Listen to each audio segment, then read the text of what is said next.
You ever have one of those nights where the shadows in your room seem to lean in, listening, waiting, where the air itself feels thick with secrets? Tonight, I want you to settle in, let the world fall away, and listen close, because what I'm about to share isn't your usual bedtime story of angels and devils.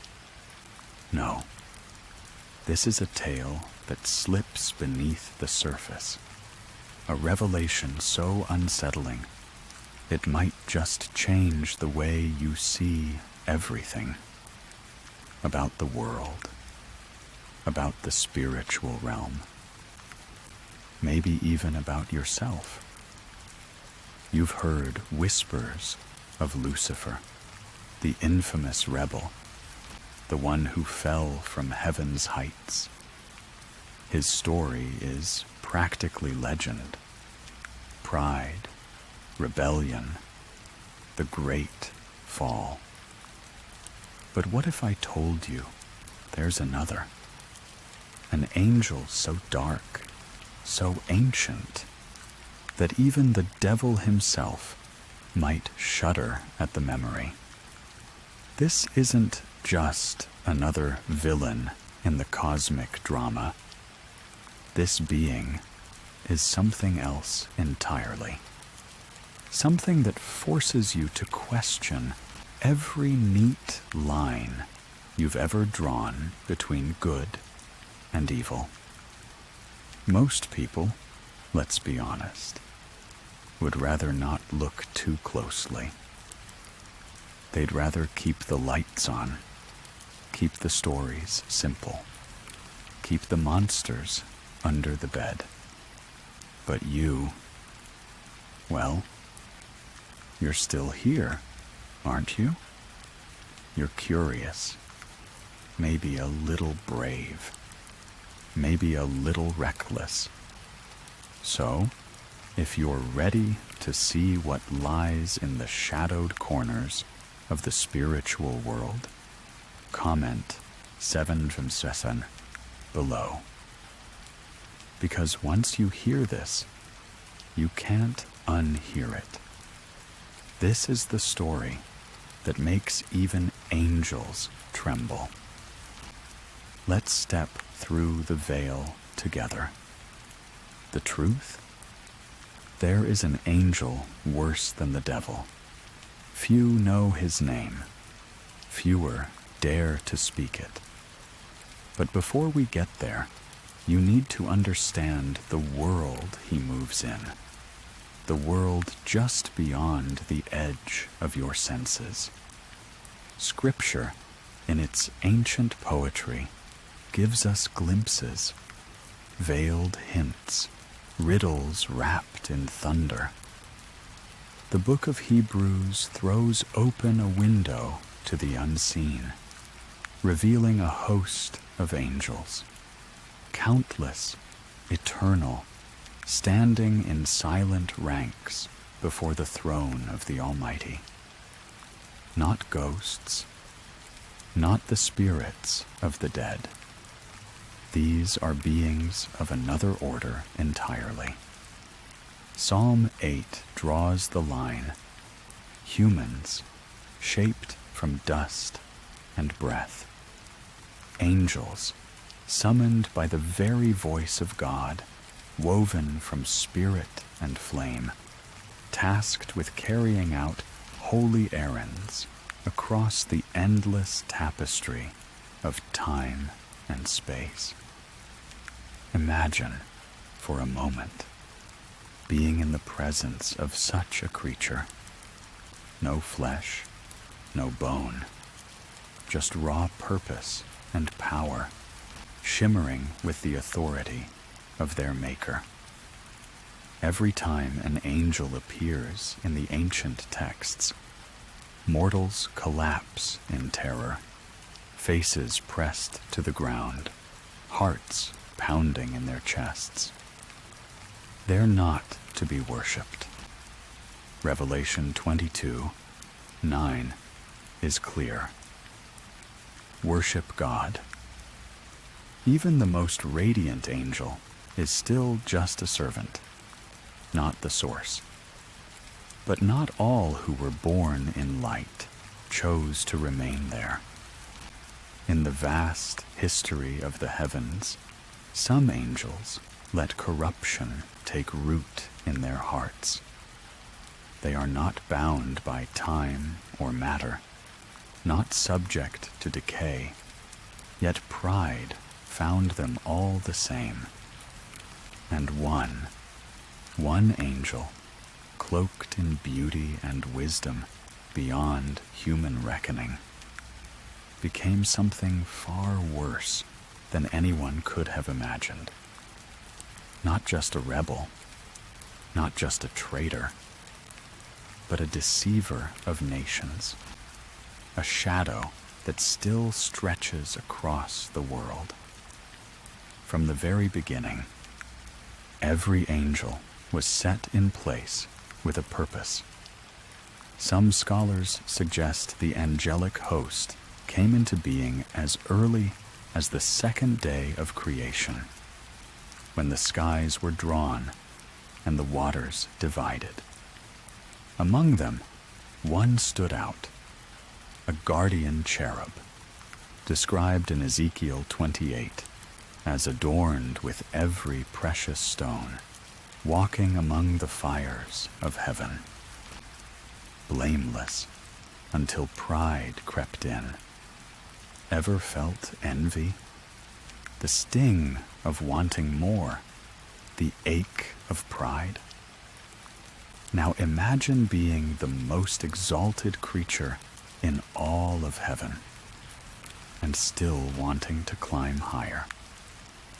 Isaiah 14 peels back the curtain on this chilling ambition. I will ascend to the heavens. I will raise my throne above the stars of God. He was meant to reflect God's glory, but instead, he craved it for himself. The name Lucifer, light bearer, is just a whisper, a memory of what he once was. What matters isn't what he was called, but what he became. The angel of light, twisted into a shadow darker than any night. If you'd stood in heaven that day, would you have seen the change in his eyes? The silent storm gathering behind them? He didn't fall alone. Like a fire in dry grass, his rebellion spread, infecting a third of the stars, other angels, drawing them into his uprising. Revelation 12 paints the scene. War in heaven.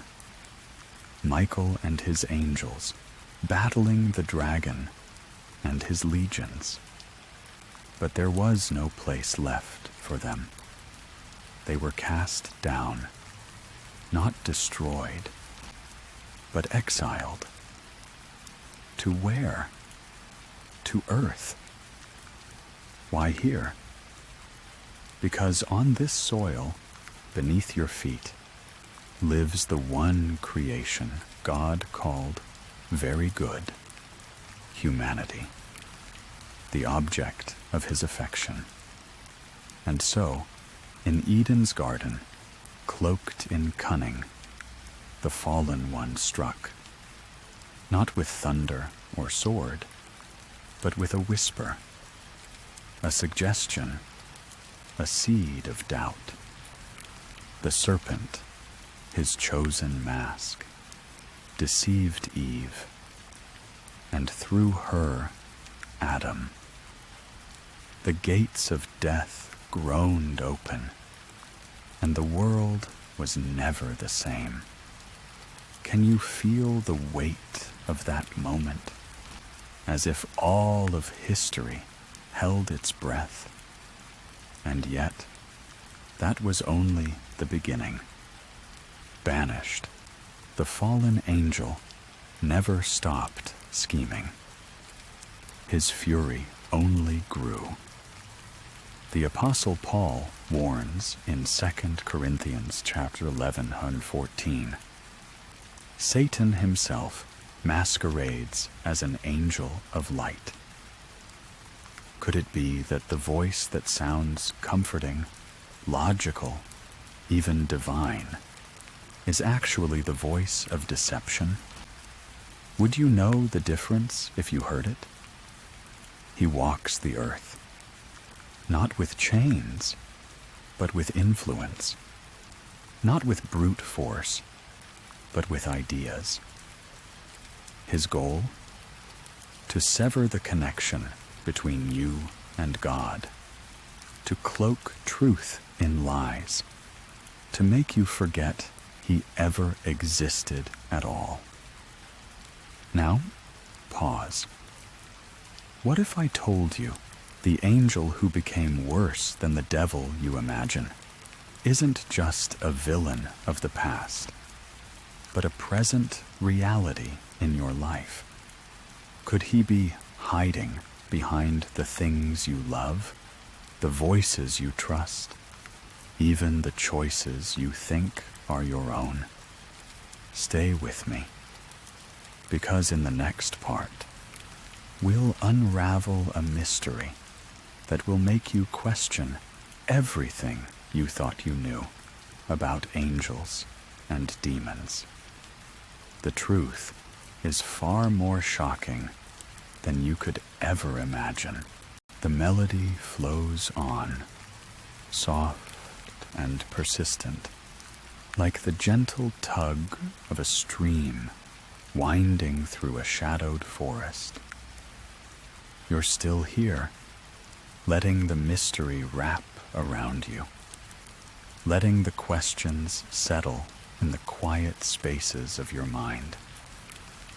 This is where the story shifts, not to answers, but to a way of living, a way of being that honors the unknown. How do you live with the mystery? How do you walk through a world where angels and devils hide behind every face, where every shadow might conceal a lesson or a trap, where even your own heart can surprise you? The old wisdom says, walk softly, carry wonder, and let humility be your lantern. Humility is your first companion.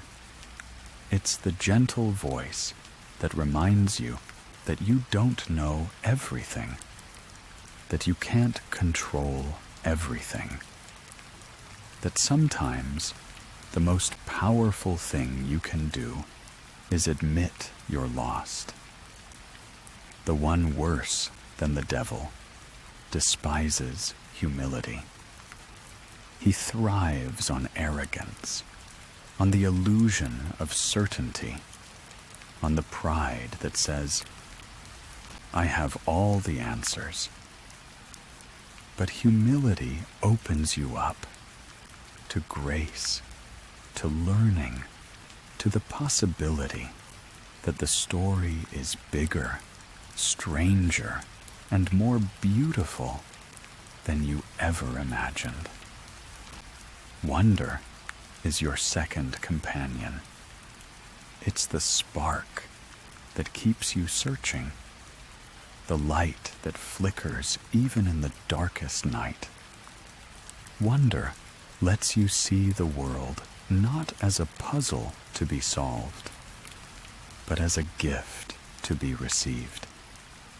It's what turns every moment into a miracle, every encounter into a possibility. The one worse than the devil tries to smother wonder, to make you numb, to make you bored.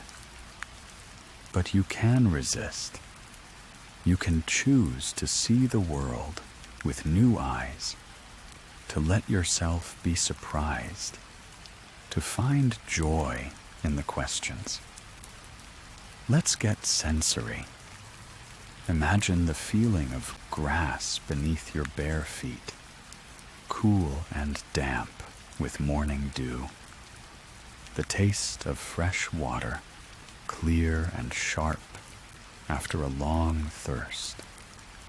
The sound of bird song at dawn, a melody that rises from the darkness and promises a new day. The scent of earth after rain, rich and alive, full of promise. These are the small wonders, the everyday miracles that remind you the world is still good, still worth loving, still full of secrets waiting to be discovered. Living with the mystery means holding your questions lightly. It means letting go of the need for certainty, the need to have everything figured out. It means trusting that you're part of a story that's still unfolding, that your life matters, even if you don't always understand how. It also means being gentle with yourself, with others, with the world. The one worse than the devil wants you to be hard, to close your heart, to see everything as a threat. But gentleness is a shield, a way of moving through the world that leaves room for grace, for forgiveness, for second chances. Let me tell you a story. There's an old tale of a wanderer who carried a lantern through the night, searching for the face of God. He met angels and devils, saints and sinners, and every one of them wore a mask. Some were beautiful, some were terrifying, some were both. The wanderer learned to greet each one with kindness, to listen more than he spoke, to let his lantern light the way for others as well as himself. In the end, he realized that the face he was searching for was reflected in every face he met, including his own. That's how you live with the mystery. You walk softly. You carry wonder. You let humility and gentleness guide you. You trust that even when you can't see the whole path, the next step will appear when you need it. And when the one worse than the devil whispers that you're lost, that the questions will swallow you, that the darkness is all there is, you answer with a smile, a prayer, a song. You remember that the mystery is not a curse, but a blessing, that the questions are not chains, but wings. Tonight, as you settle into the quiet, let yourself rest in the mystery. Let the questions be your lullaby, the unknown your pillow. You are safe here, wrapped in wonder, held by grace. In the next part, we'll look at what it means to share this journey, to walk with others through the shadows, to become a light in someone else's darkness, to build a community that honors both the questions and the hope that lives in the heart of the mystery. because no one walks this path alone, and every lantern makes the night a little brighter. So now, you're still here, brave soul. Or maybe just curious. Or maybe you're lying in bed, lights off, phone screen glowing, feeling the weight of the dark pressing in. Either way, you're ready for more. Let's go deeper. Picture this, a world layered with realities. The one you wake up to every morning, sunrise, coffee, the hum of life. And another, hidden just out of sight. A realm where angels aren't just floating, harp-strumming cherubs, but ancient, sentient beings, each with a niche, a role, a purpose. Some are messengers, swift as lightning. Others, warriors, their swords forged in the fires of creation. And some are watchers, silent and unseen, their eyes fixed on the unfolding story of humanity. But among these watchers, not all are benign. The Book of Enoch, yes, that mysterious, half-forgotten text whispered about in the shadows of theology, tells of a group called the Watchers, angels who gaze too long at the world below. They saw the beauty of humankind, the allure of mortal life, and something inside them twisted. Desire, envy, longing, emotions that shouldn't belong to beings of pure spirit. But there they were, burning like wildfire. The Watchers descended. They broke the boundary between heaven and earth, taking human wives, teaching forbidden knowledge, alchemy, astrology, the secrets of war. They gave humanity gifts it wasn't ready for, and chaos bloomed. Giants walked the earth, violence spread like a plague, and the world grew darker, heavier, more dangerous. Now, let's pause. Imagine the sound of their arrival, the hush before a storm, the trembling of the ground, the air crackling with a presence you can't quite name.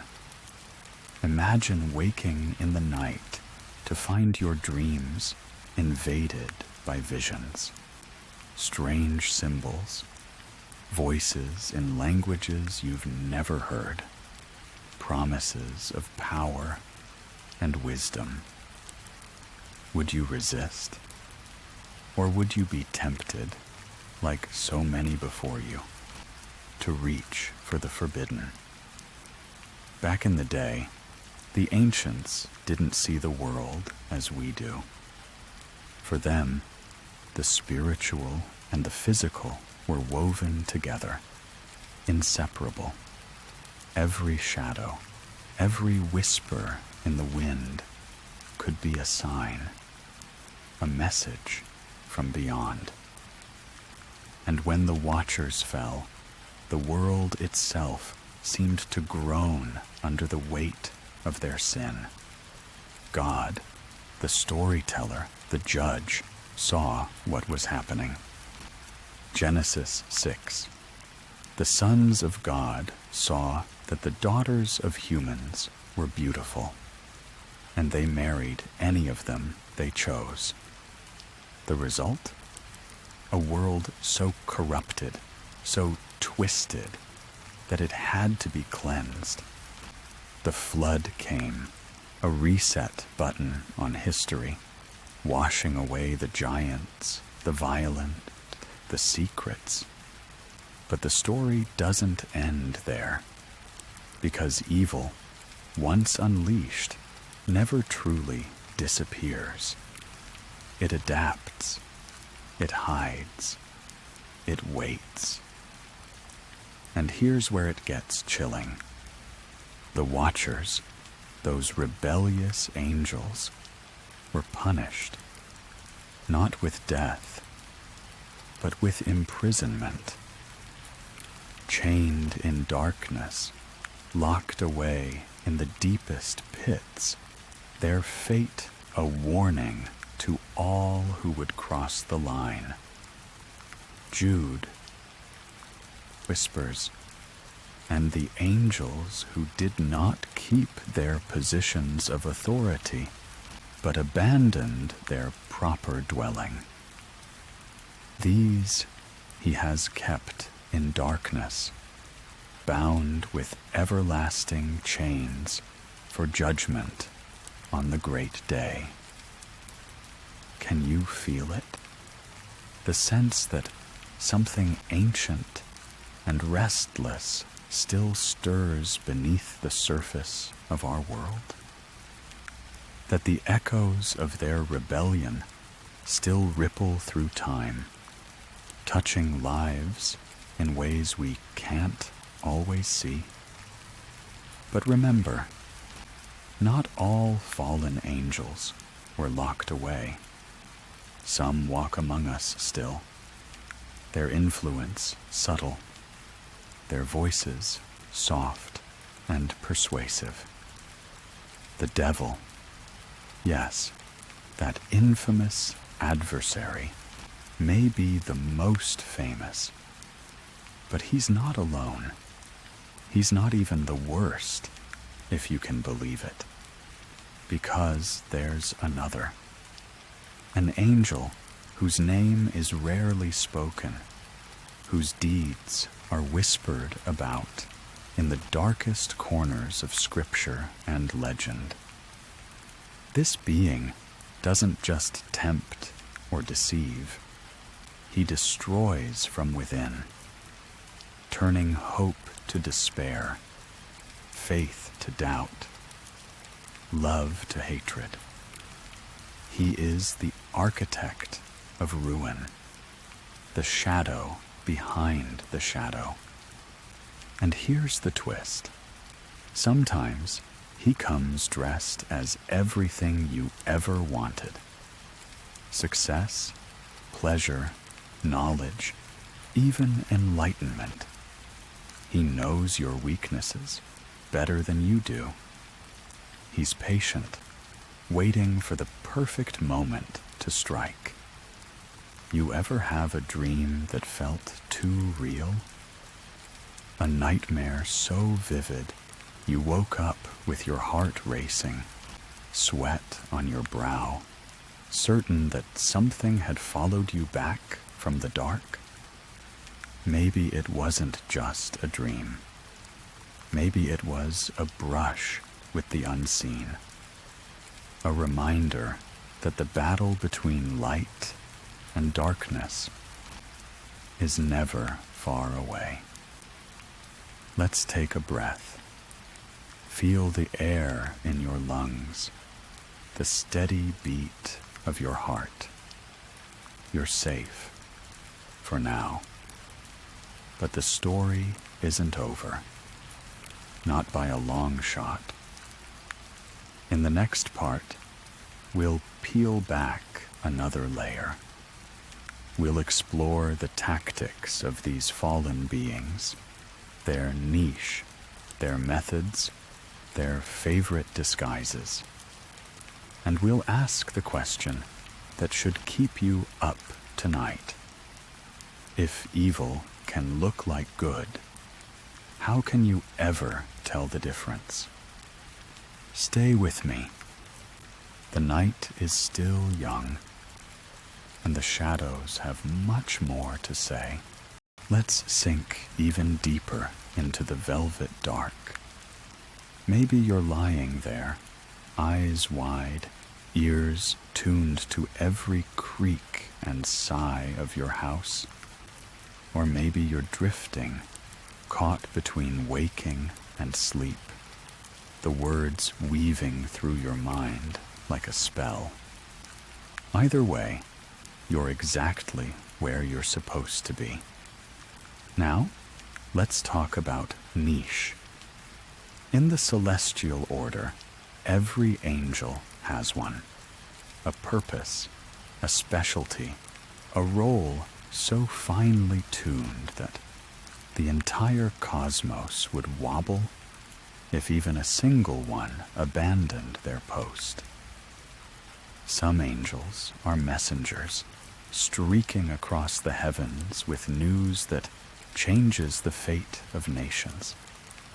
Others are guardians, standing silent watch over the vulnerable, their presence felt but never seen. And then there are the destroyers, the ones who carry out judgment, wielding power that can shatter worlds. But the fallen? Oh, their niche becomes their weapon. What was once a gift is twisted into a curse. The deceiver's tongue grows sharper. The tempter's allure becomes irresistible. The watcher's gaze turns invasive, predatory. Their talents, once meant to serve, now corrupt and consume. Let's get specific. The devil, Satan, the adversary. His niche is accusation. The book of Job lays it bare. He prowls the earth, seeking someone to devour, standing before God to accuse, to point out every flaw, every failure, every sin. He's not just a tempter. He's a prosecutor, a master manipulator, turning your own doubts and regrets against you. But remember, he's not alone. There are others, each with their own dark specialty. Some sow chaos, whispering lies that spark wars and betrayals.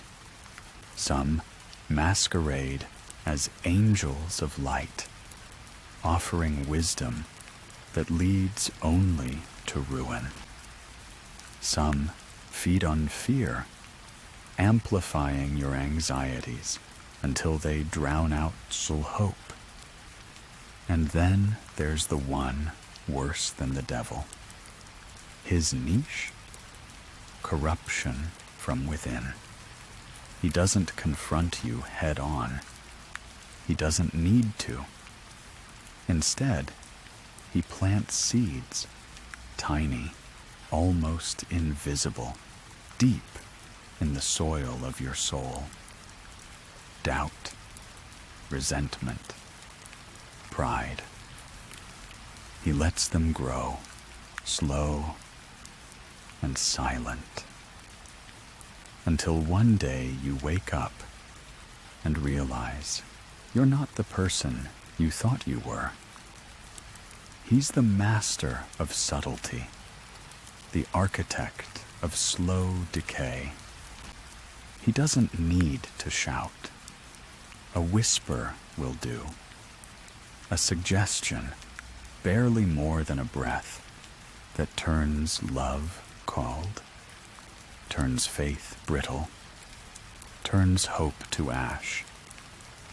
He's the voice that tells you you're alone, that nothing matters, that the darkness will always win. And here's the most terrifying part. He often comes dressed as your own thoughts. Have you ever caught yourself thinking something so cruel, so hopeless, so unlike you, that it made you shiver? Maybe it wasn't you. Maybe it was him, slipping in through the cracks, wearing your voice like a mask. The old mystics called this spiritual warfare, not swords and shields, but thoughts and desires, dreams and nightmares. The battlefield is your mind, your heart, your very soul. So how do you fight something you can't see? How do you defend yourself against an enemy who knows your every weakness, who's been watching humanity since the dawn of time? The ancients had their rituals, prayers, symbols, sacred words whispered in the dark. But even they knew that the real battle was internal. It's about vigilance, discernment, the willingness to question every voice, every impulse, every dream, to ask, is this really me? Or is something else at work?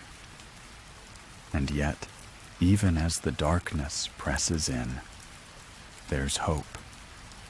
Because for every fallen angel, there are countless more who remain loyal, who fight on your behalf, unseen and unsung. For every whisper of despair, there's a counter-whisper of hope. For every shadow, a sliver of light. But don't get too comfortable. The one worse than the devil is patient. He's been at this game for millennia. He knows how to wait, how to blend in, how to make you forget he's even there. Let me tell you a story. There's an old legend, rarely told, about a town that prospered beyond all reason. Crops flourished, children laughed. The people wanted for nothing. But slowly, quietly, things began to change. Neighbors grew suspicious of one another. Old friends became bitter enemies. Joy turned to jealousy, gratitude to greed. No one could say why. There were no monsters in the night, no curses, no plagues. Just a slow, creeping rot that hollowed out the heart of the town. By the time anyone noticed, it was too late. The town was a shell, its people shadows of themselves. And somewhere in the ruins, a figure watched and smiled. A fallen angel, his nudge fulfilled, his work complete. That's the danger. Not the dramatic, the obvious, but the slow erosion of everything good. The steady drip of poison into the well. So tonight, as you drift toward sleep, listen to your thoughts. Pay attention to the whispers. Not all of them are yours. In the next part, we'll journey even deeper. We'll uncover the ancient names, the forbidden histories, the truths that were buried for a reason. Are you ready to see what lies beneath the surface? Or will you turn back, content to let the shadows have their secrets? The choice, as always, is yours. Feel that? The hush that settles when a secret's about to be revealed. It's like the air itself is holding its breath, waiting for you to lean in closer. Let's not waste it. You're here for the names, the forbidden histories, the truths that make even the bravest souls shudder. Let's start with the names. In the ancient texts, those brittle, ink-stained scrolls that smell of dust and thunder, names have power. To name something is to know it, to claim a piece of its essence. And yet, some names are best left unspoken, whispered only in the darkest corners of midnight prayer. You already know Lucifer, the light bearer, the morning star. But did you know that title isn't even his true name? It's a translation, a placeholder, a mask. In Hebrew, he's Helel ben Shachar, the shining one, son of the dawn. But after the fall, the name Satan sticks. The adversary, the accuser, the one who stands against. But there are others, names you won't find in your Sunday school coloring books. Azazel, the scapegoat, cast into the wilderness, blamed for the sins of the people. In the book of Enoch, Azazel is the ringleader of the Watchers, the one who taught mankind the art of war, the secrets of metal and makeup, the tools of both beauty and destruction. His punishment? Chained in utter darkness, awaiting a judgment that never seems to come. And then there's Samael, the poison of God, the angel of death, the seducer and destroyer, sometimes called the Grim Reaper himself. Some ancient rabbis whispered that Samael was worse than the devil, not because he rebelled, but because he obeyed, carrying out the harshest decrees, the judgments no other angel dared touch. Imagine an angel who delights in sorrow, who finds music in mourning, who turns every lullaby into a dirge. That's Samael. Let's not forget Abaddon, the destroyer, the angel of the abyss. In Revelation, he's the king of the locusts, the lord of the bottomless pit. His name is terror itself, a promise that some doors, once opened, can never be closed. But what do these names mean for you, here, now, in the flickering glow of your screen? They're reminders, warnings, proof that evil isn't always loud or obvious. Sometimes it's a whisper, a shadow, a name you almost remember from a dream. Now, let's talk forbidden histories. The kind that get left out of the sanitized versions, the ones that make the hairs on the back of your neck stand up. The Book of Enoch, banned and buried by the early church, tells of the Watcher's descent. Their unholy unions, the birth of the Nephilim, giants who walked the earth, heroes and monsters, both. The flood didn't just wash away sin, it buried secrets too. But secrets have a way of clawing their way back to the surface. In some traditions, these fallen angels became the seeds of every myth and monster. Vampires, demons, spirits that haunt the edges of our world. Every culture has its own version. The jinn of Arabia, the asuras of India, the fae of Celtic legend, all echoes, all shadows of the first rebellion. And then there are the truths that were buried for a reason. The idea that evil isn't just out there, lurking in the dark, but in here, inside us. That the line between angel and demon, between light and shadow, runs straight through the human heart. That's what the ancients feared most. Not the monsters, but the mirror. Because here's the real horror.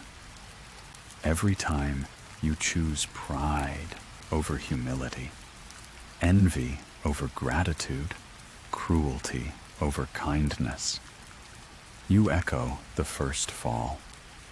You become a little more like them.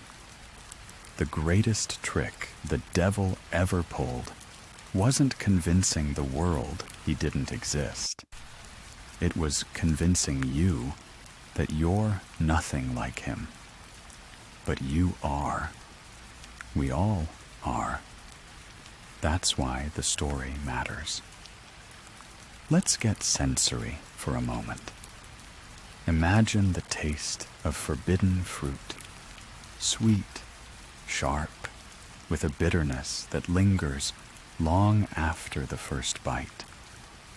The feel of ancient stone beneath your fingertips, cold and rough, carved with symbols you almost understand. The sound of wings in the darkness, too large, too close, stirring the air as they pass. The scent of incense and ash, mingling with the copper tang of fear. This isn't just history. It's alive. It's happening right now in 1,000 tiny ways. Every time you feel the pull toward something you know is wrong. Every time you hear a voice, soft, seductive, familiar, telling you to take, to want, to destroy. And yet, there's beauty here too. Because for every fallen angel, there's a story of redemption, of light breaking through the cracks. That's why you're still listening, isn't it? Not just for the fear, but for the hope that maybe, just maybe, the darkness can be beaten back. But don't get comfortable.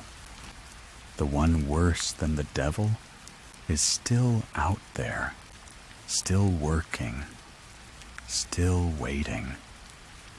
His greatest weapon isn't terror, it's apathy. The slow, creeping numbness that makes you stop caring, stop fighting, stop hoping. So tonight, as you close your eyes, remember the names. Remember the stories. Remember that the battle isn't out there. It's in here, in the choices you make, the thoughts you entertain, the dreams you chase. And if you're brave enough, join me in the next part. We'll go deeper still into the abyss, into the places where even angels fear to tread. Are you ready? The bell's echo lingers, trembling in your bones. You're still here, still listening, still wandering these haunted corridors with me. That's brave. Or maybe you just can't look away, like someone staring into a storm, hypnotized by the lightning. Either way, let's keep going. The abyss is calling. Let's talk about the abyss itself. In scripture and legend, it's more than a hole in the ground or a poetic metaphor. The abyss is a place, a niche, if you will, reserved for the most dangerous, the most corrupted, the most irredeemable. It's described as the bottomless pit, the prison where the worst of the fallen are chained, their voices muffled but not silenced. Revelation calls it the home of Abaddon, the destroyer, king of the locusts. The book of Jude whispers that the watchers are still there, bound in darkness, waiting for a judgment that feels like it will never come. Imagine it, a place where time stands still, where light can't reach, where the only sound is the slow drip of eternity. The air is thick, heavy, almost syrupy with despair. You might hear the faint rustle of wings, the distant echo of weeping, the scrape of chains against stone. It's a place built not just to contain, but to erase, where memories fade and hope rots away. But here's the catch. The abyss isn't always somewhere else. Sometimes it's right here, inside you. The old mystics knew this. They spoke of the dark night of the soul, a season when God feels absent, when prayers bounce off the ceiling, when the world seems drained of meaning. It's not just depression, not just sadness. It's a spiritual abyss, a taste of the exile the fallen angels endure. And the one worse than the devil? He knows how to use it. He doesn't need to drag you to some distant hell. All he has to do is convince you that you're already there, that you're alone, forgotten, unloved. He whispers in the darkness, feeding your doubts, your fears, your regrets.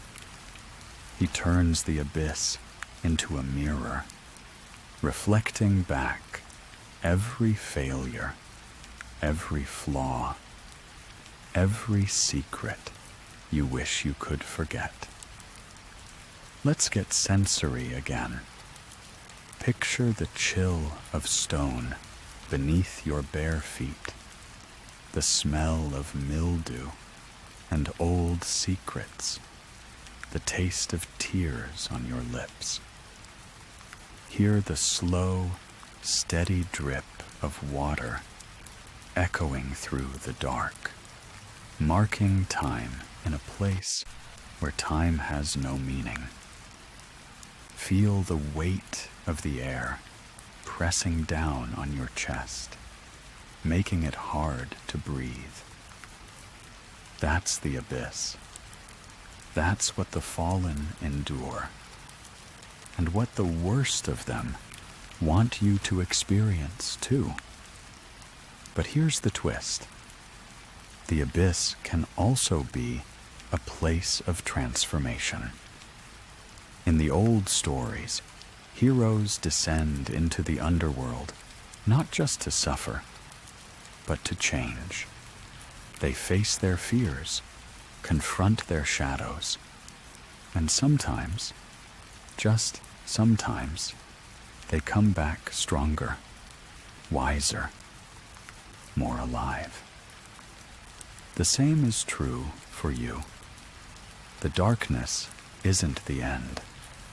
It's the crucible, the place where you're refined, where your true self is forged. Still, it's dangerous to linger too long. The one worse than the devil is patient. He knows how to wait, how to whisper just the right words at just the right moment.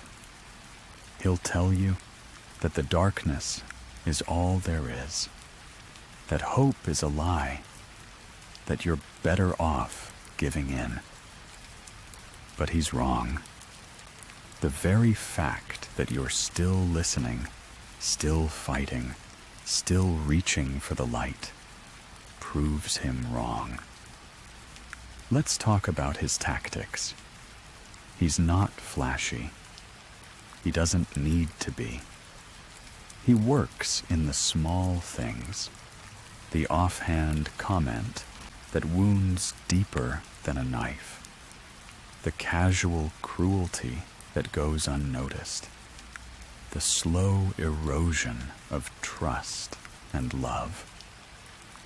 He's the master of the long game, the architect of slow decay. He'll let you think you're winning, let you build your life on sand, and then, when you least expect it, he'll pull the foundation out from under you. He loves masks. Sometimes he comes as a friend, a lover, a mentor. Sometimes he wears your own face, speaks with your own voice.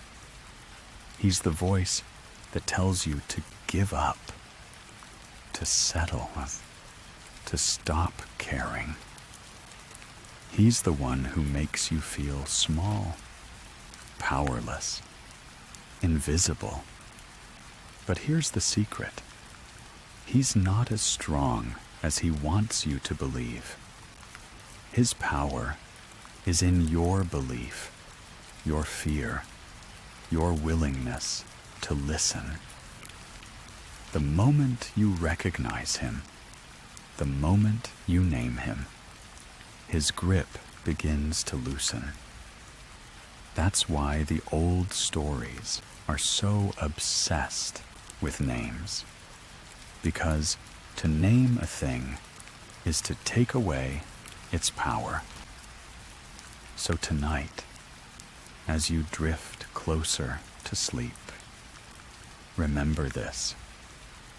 The abyss is real, but it's not the end. The one worse than the devil is real, but he's not invincible.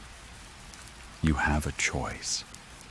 You can listen to his whispers, or you can turn toward the light, however faint it may seem. And if you're still with me, if you're still brave enough to journey deeper, join me in the next part. We'll explore the weapons you have, the ancient defenses, the ways to fight back against the darkness.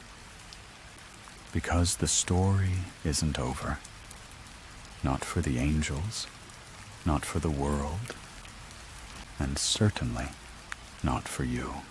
The drumbeat lingers, steady and slow, like the pulse of something ancient beneath the earth. You're still here, and that means you're ready to hear what most people never do: how to fight back. Because even in a world where shadows have names and the abyss has a voice, you're not powerless, not even close. Let's talk about weapons, the kind you can't hold in your hands, but that are sharper than any sword. The ancients called them virtues, not just old-fashioned words, but living, breathing forces that burn like fire against the dark. Faith, hope, love, patience, courage. Each one a light, a shield, a weapon forged in the heart of the universe itself. Faith is the first, not blind belief, but the stubborn, defiant act of reaching for the light even when all you see is darkness. It's what keeps you moving when the abyss whispers that you're lost, that you're alone, that there's no point in trying. Faith is the refusal to give up, the quiet certainty that the story isn't over, that dawn is coming. Hope is next. It's not optimism, not wishful thinking. It's the deep, unshakable conviction that things can change, that the darkness isn't all there is. Hope is what lets you dream, what lets you get up one more time, what keeps the shadows at bay even when they're pressing in on all sides. The one worse than the devil hates hope. He'll do anything to snuff it out, to convince you that nothing will ever get better. Don't let him.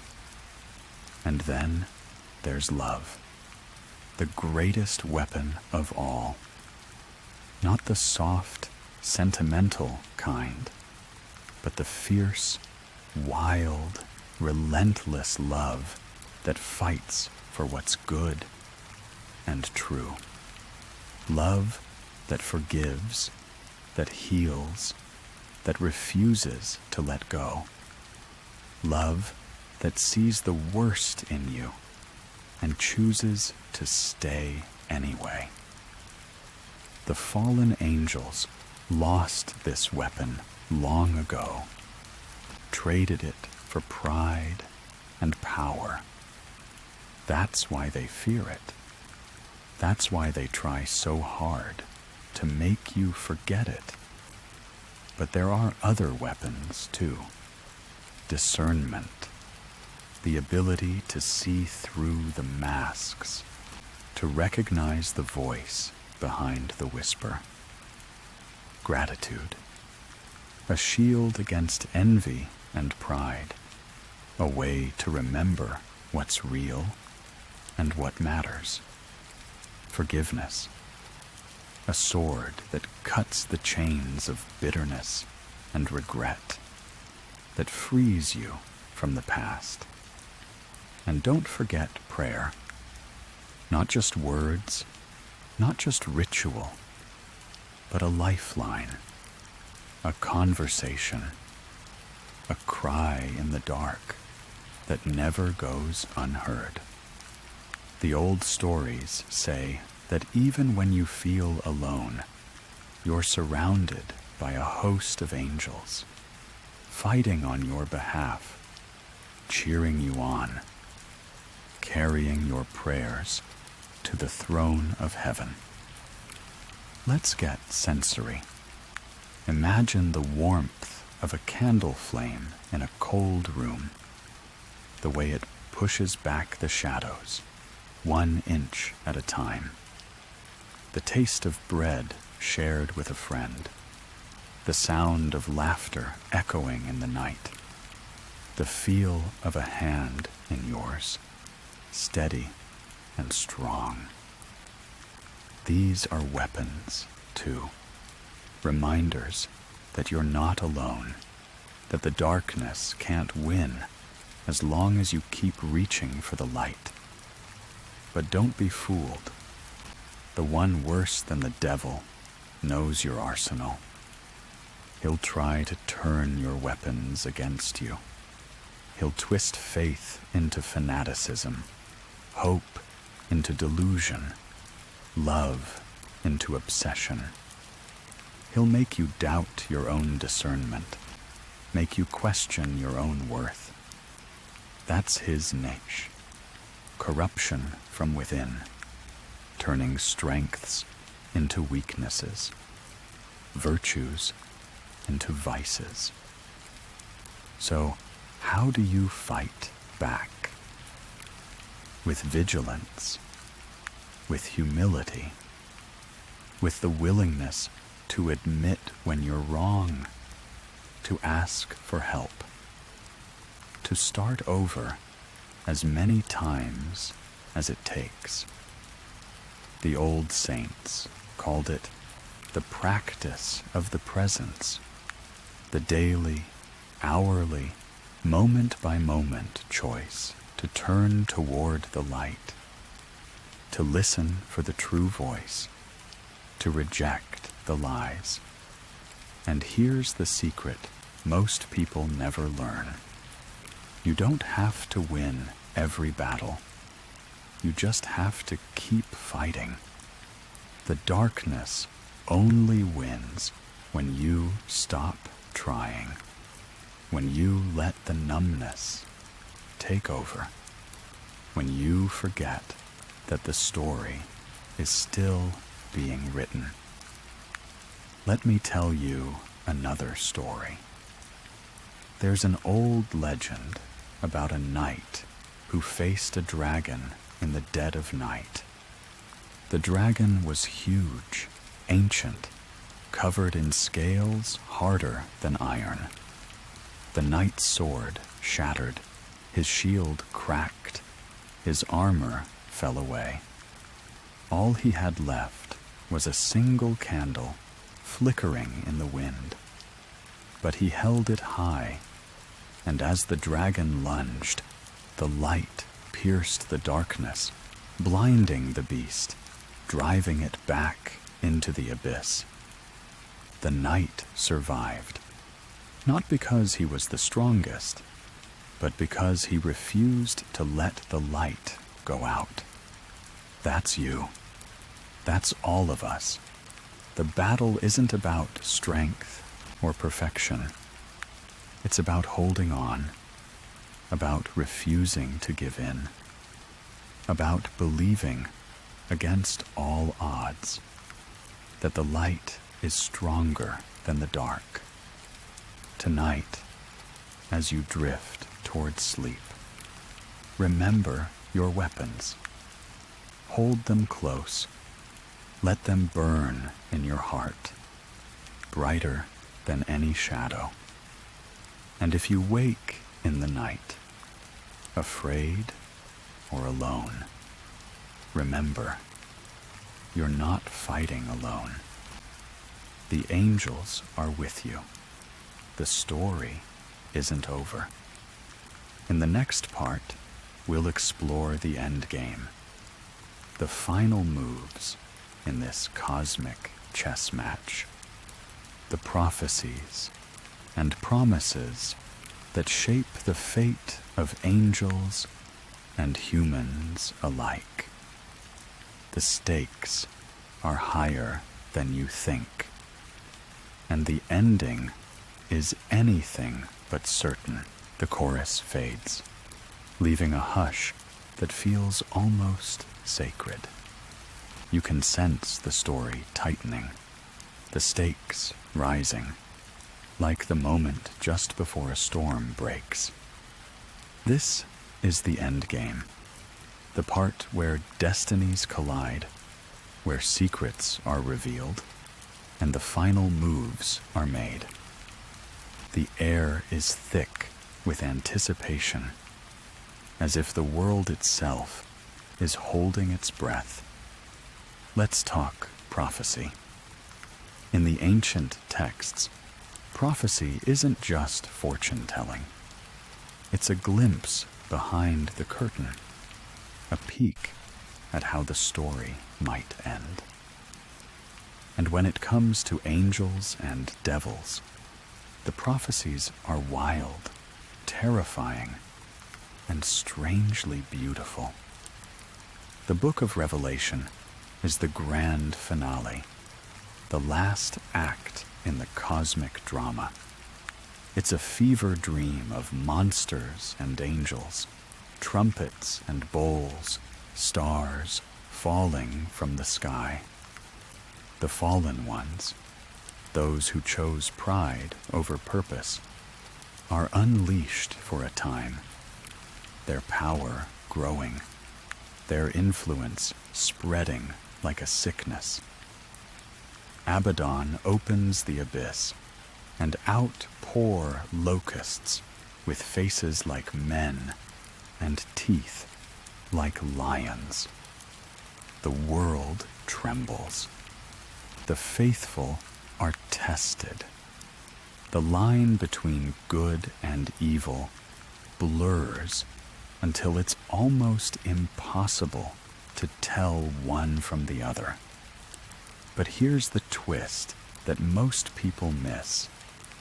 The final battle isn't just out there in the heavens or on some distant battlefield. It's in here, in every heart, every mind, every choice. The war is fought in whispers and dreams, in moments of kindness and flashes of cruelty, in the quiet decisions that shape who you are becoming. The one worse than the devil knows this. He's not interested in grand gestures or flashy miracles. He works in the margins, in the almosts and the maybes, in the compromises you make when you're tired or afraid. He doesn't need to win outright. He just needs you to stop fighting, to settle for less, to let the darkness creep in 1 inch at a time. But the prophecies promise something else, too. They promise that the darkness doesn't get the last word. That even when the abyss yawns wide, even when the stars fall and the world shakes, there is a light that cannot be extinguished. Revelation 12 tells of a woman clothed with the sun, pursued by the dragon, protected by wings of eagles. Michael and his angels fight back, casting the dragon down, sealing the abyss once more. It's not a clean victory. The scars remain. The world is changed. But the story moves forward, hope flickering in the ruins. Let's get sensory again. Imagine the taste of ash on your tongue, the smell of thunder in the air, the electric shiver of fear and hope tangled together. Hear the distant roar of battle, the clash of swords, the cry of angels, and the laughter of devils. Feel the weight of your own choices, heavy as a crown, sharp as a blade. This is the moment of truth. The endgame isn't about who's the strongest or the smartest. It's about who endures, who refuses to give in, who keeps reaching for the light, even when the night is darkest. And here's the most important prophecy of all. You have a part to play. You're not just a spectator, not just a pawn in someone else's game. Your choices matter. Your courage matters. Your hope, your love, your refusal to give up. These are the weapons that shape the outcome, that tip the scales, that keep the story moving toward the dawn. The one worse than the devil will do everything in his power to make you forget this. He'll whisper that you're small, that you're powerless, that nothing you do matters. But he's lying. He's always lying. The truth is, every act of kindness, every moment of bravery, every time you choose light over darkness, you push back against the abyss. You become part of the prophecy, part of the promise, part of the hope that refuses to die.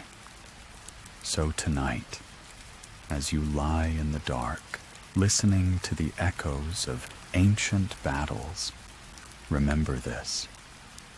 The end game isn't written in stone.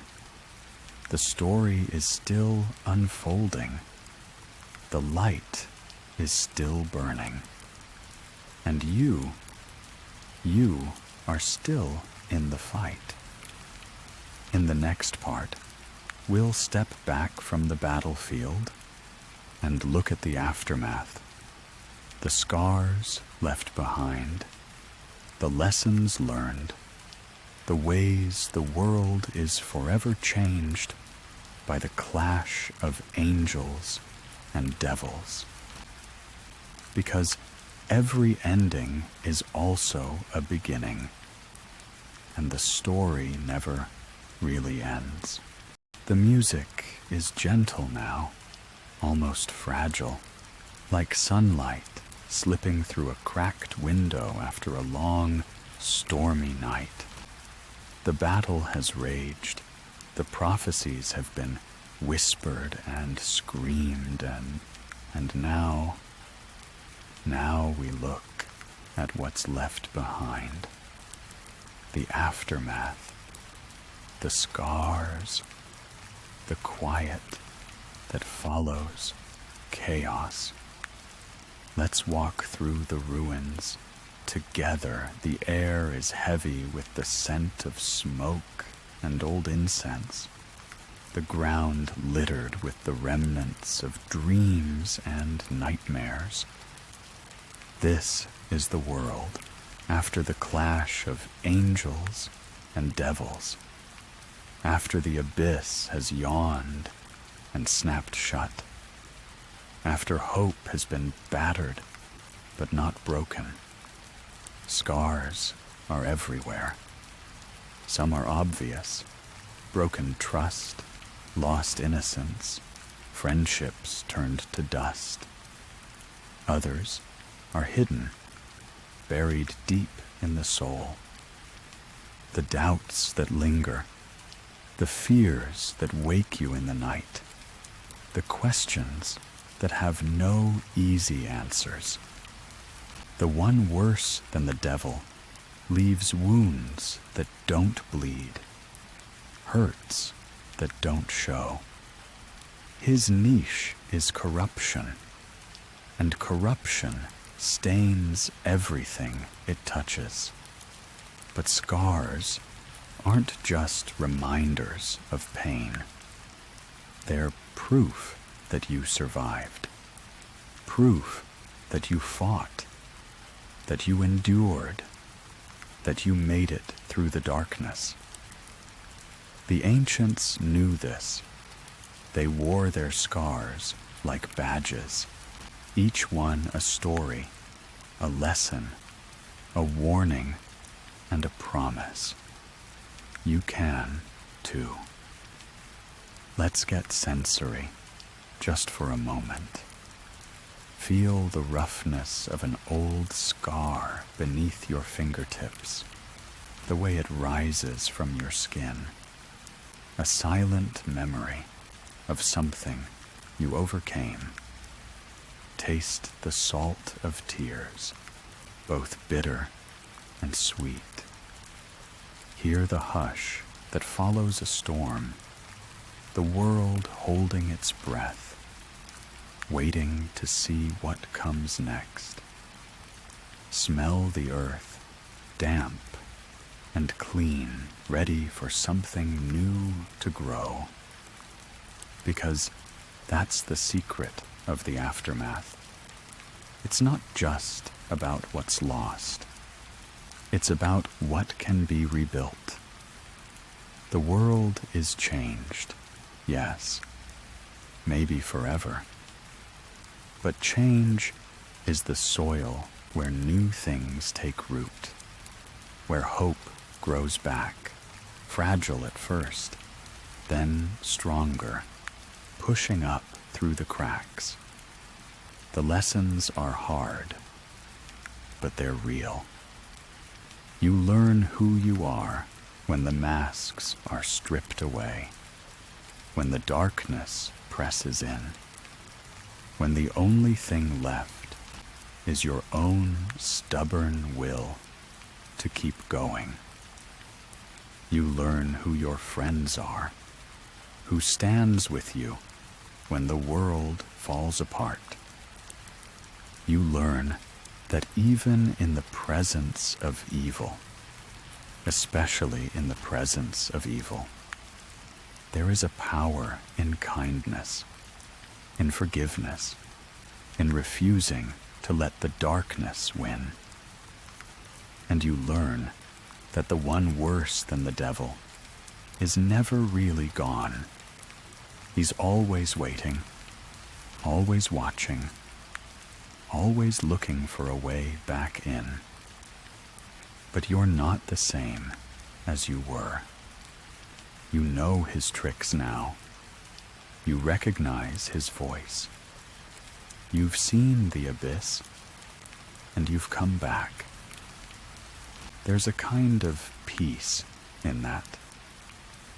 Not the easy peace of ignorance, but the hard-won peace of someone who's faced the worst and survived. The peace that comes from knowing you're stronger than you thought, braver than you believed, more resilient than you ever imagined. And maybe, just maybe, you find a new kind of hope.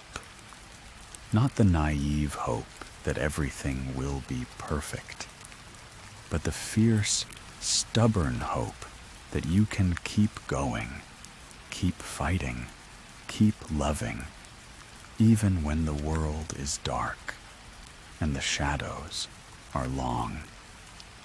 Let me tell you a secret. Every ending is also a beginning. The aftermath is where the real story starts. The scars are just the prologue. The choices you make now, the way you treat yourself, the way you treat others, the way you choose to see the world, these are the seeds of the next chapter.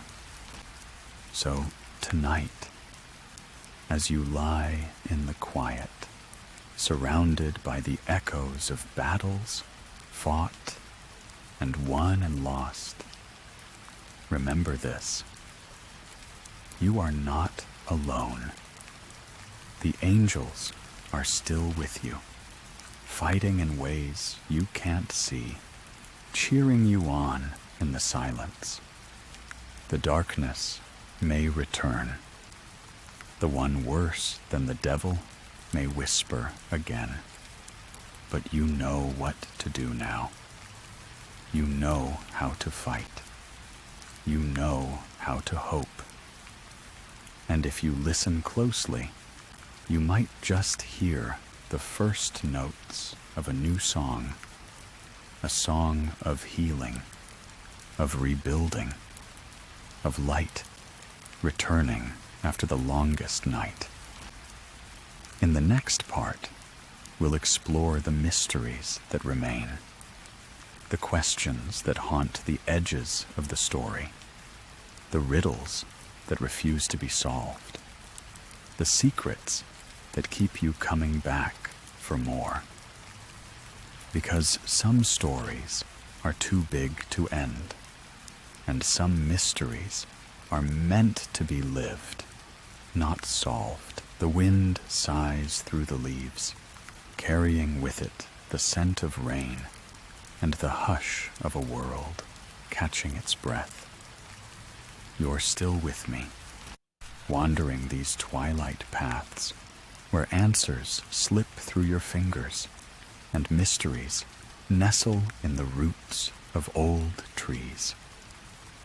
This is the part of the story where questions bloom, where the unknown becomes a companion, not an enemy. Let's talk about the mysteries that remain.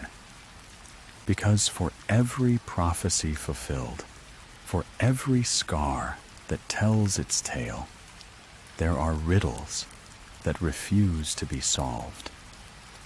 The ancients knew this. They understood that some truths are too vast, too wild, to ever fit in a single story. They left us with questions, not because they didn't know the answers, but because the questions themselves are sacred. Why do some angels fall while others stand? Why does evil sometimes wear the mask of good, and good the mask of evil? Why do the shadows linger even after the dawn? These aren't just theological puzzles. They're the heartbeat of the human experience, the questions that echo in every sleepless night, every whispered prayer, every moment of doubt and wonder. The one worse than the devil thrives in these mysteries. He slips through the cracks, hiding in the gaps between what you know and what you fear. His favorite playground is uncertainty, the gray space where faith and doubt dance, where hope and despair wrestle in the dark. He doesn't need you to have all the answers. He just needs you to stop asking the questions. But here's the secret the old storytellers knew. The questions are the point. The mystery is the gift. It's what keeps you searching, keeps you growing, keeps you reaching for something beyond yourself. The moment you stop asking, stop wondering, stop seeking, that's when the darkness wins. Let's get sensory again. Imagine the taste of a question on your tongue, sharp, metallic, tinged with longing. The feel of a riddle, smooth and cool, slipping through your fingers like polished stone. The sound of a secret, whispered just out of reach, echoing in the chambers of your heart.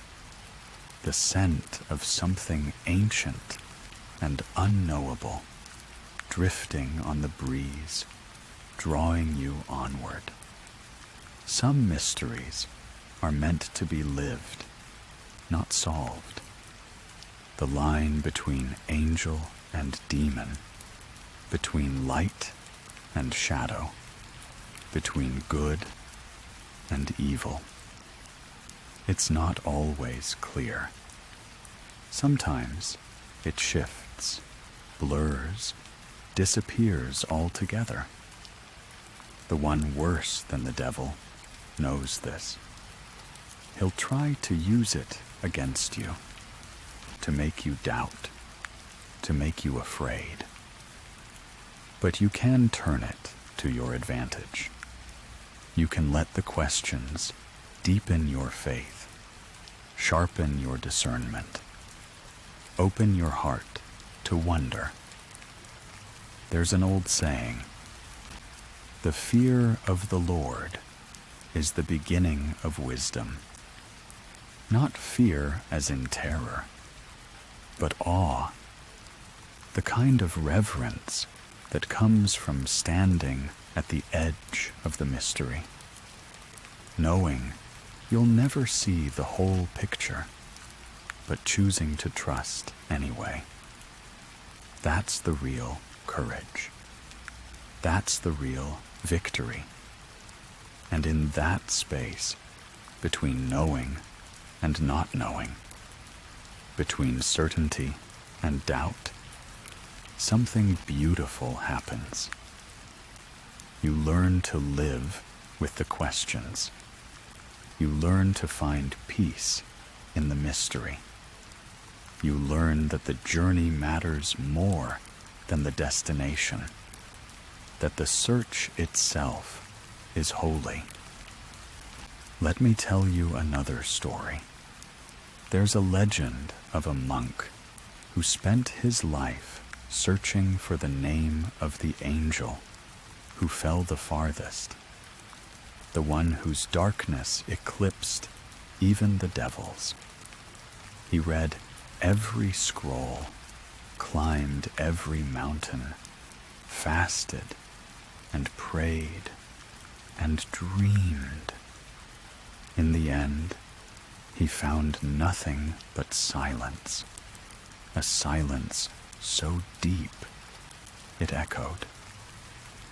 But in that silence, he found peace. He realized that some names are too dangerous to speak, some truths too heavy to bear. And so he stopped searching and started living. And in that living, he found the answer he'd been seeking all along. Maybe that's the real secret. The mystery isn't there to torment you. It's there to invite you deeper, to draw you closer, to remind you that you're part of a story bigger than yourself. Tonight, as you lie in the quiet, let the questions come. Don't run from them. Don't try to silence them. Let them wash over you like rain. Let them settle in your bones like old songs.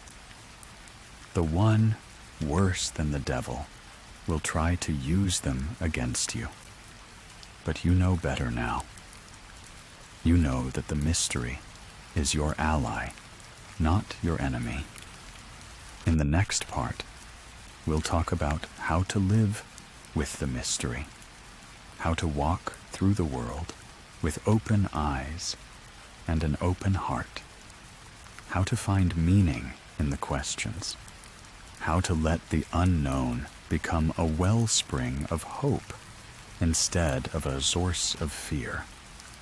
Because the story isn't over, and the best chapters are still ahead.